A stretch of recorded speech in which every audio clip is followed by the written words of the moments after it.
Abu Bakar As-Siddiq adalah sahabat Rasulullah Shallallahu Alaihi Wasallam yang sangat mulia dan begitu besar keimanannya. Assalamualaikum warahmatullahi wabarakatuh.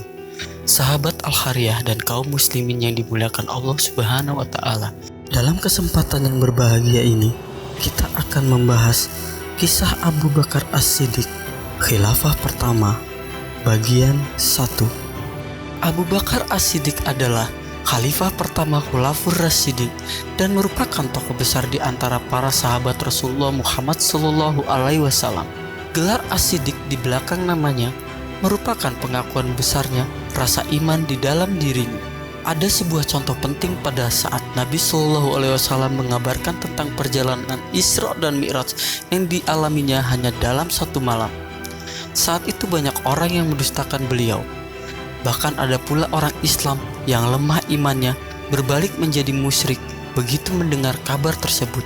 Ketika seorang menanyakan kepada Abu Bakar perihal pendapatnya, maka dijawabnya, "Aku membenarkan jika berita tersebut lebih dari yang kalian kabarkan. Aku membenarkan berita dari langit yang turun kepada Nabi Shallallahu Alaihi Wasallam.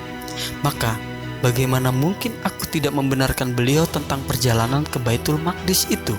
Karena ketegasannya membenarkan Rasulullah Shallallahu Alaihi Wasallam itu, maka tersematlah gelar As-Siddiq pada nama Abu Bakar. Selain itu, masih banyak tanda-tanda kemuliaan dalam diri Khalifah pertama tersebut. Dialah yang menggantikan peran Rasulullah Shallallahu Alaihi Wasallam sebagai imam sholat ketika beliau berhalangan di masa menjelang wafatnya. Dialah yang menemani Rasulullah Shallallahu Alaihi Wasallam dalam perjalanan hijrah dari Mekah ke Yastrib atau Madinah.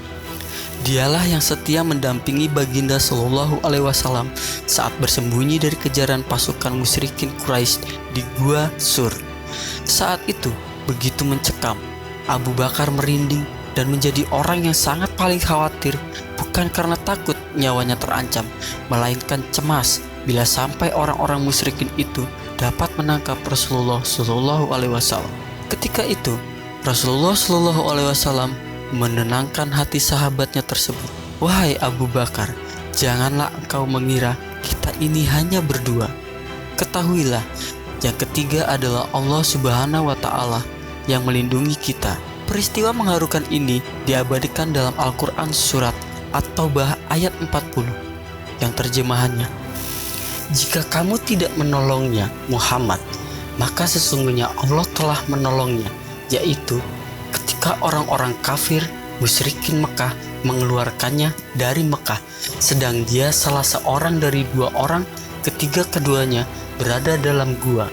Di waktu dia berkata kepada temannya, 'Janganlah kamu berduka cita, sesungguhnya Allah beserta kita. La ta'zan, innallaha ma'anna.' Maka Allah menurunkan keterangannya kepada Muhammad dan membantunya dengan tentara yang kamu tidak melihatnya. Dan Al-Quran menjadikan orang-orang kafir itulah yang rendah, dan kalimat Allah itulah yang tinggi. Allah Maha Perkasa, lagi Maha Bijaksana."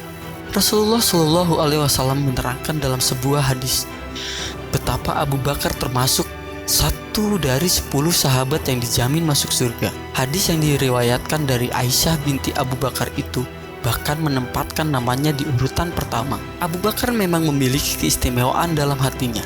Dari relung kalbunya yang terdalam, mengakar keimanan yang begitu kuat terhadap Allah Subhanahu wa Ta'ala dan Rasulnya. Bahkan seperti diisyaratkan dalam sebuah hadis qudsi, bobot keimanan Abu Bakar melampaui yang dirasakan banyak orang. Simaklah hadis qudsi berikut.